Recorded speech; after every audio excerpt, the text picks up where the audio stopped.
the Trump effect in Pennsylvania is coming, warns John Fetterman. In 2016, Senator John Fetterman pointed out that Trump's undeniable impact in Pennsylvania, a pivotal battleground state, and his capacity to make a strong connection with the people of Pennsylvania contributed to his victory for president. Even while he thinks Kamala Harris will prevail, he cautioned that the race will be difficult. On Wednesday, Fetterman discussed the state of Pennsylvania's voting history and the potential influence of Pennsylvanians on the election in an interview with Newsmax's Greta Van Susteren.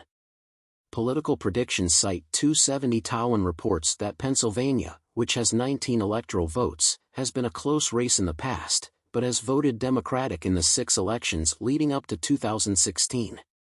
According to the site, President Biden won Pennsylvania by 1.2% in 2020.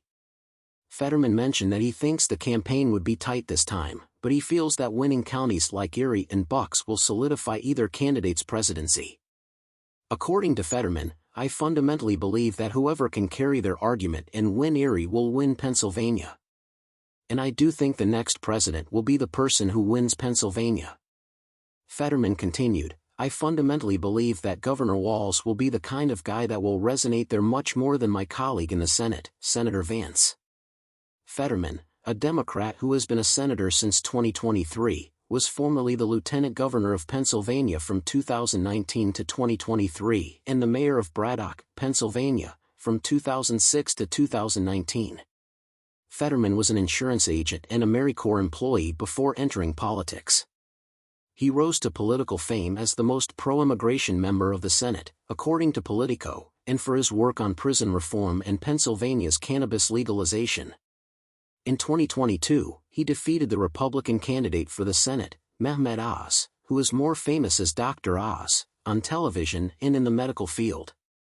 Spotlight PA, a local NGO, reports that as of May, the following percentages of registered voters in Pennsylvania: 45% Democrats, 40% Republicans, and 15% who do not identify with either major party. According to Fetterman, Trump was able to win in 2016 by expanding margins in tiny rural counties that Romney was unable to do in 2012, in the 60s and possibly even closer to 70.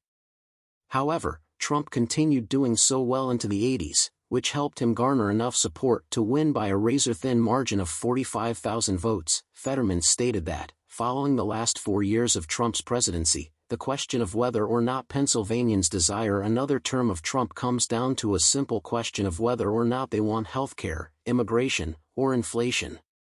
Pennsylvania will pick the president, and that's why Harris is going to be our next president, Fetterman stated. It will be tight, but at the end of the day, I think the Harris-Walz message is going to win. This is in line with what Pennsylvanians are seeking, according to Fetterman.